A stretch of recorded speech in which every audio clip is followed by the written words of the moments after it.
Hello friends, ఈరోజు మీకోసం 3 ఆసక్తికరమైన పొడుపు కథలు తెచ్చాను.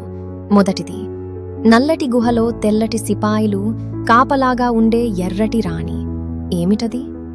రెండవది, కాళ్ళు లేవు కాని నడుస్తుంది, కళ్ళు లేవు కాని ఏడుస్తుంది.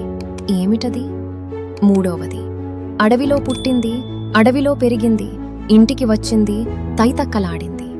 ఏమిటది? సమాధానం తెలిస్తే ఇప్పుడే కామెంట్ చేయండి.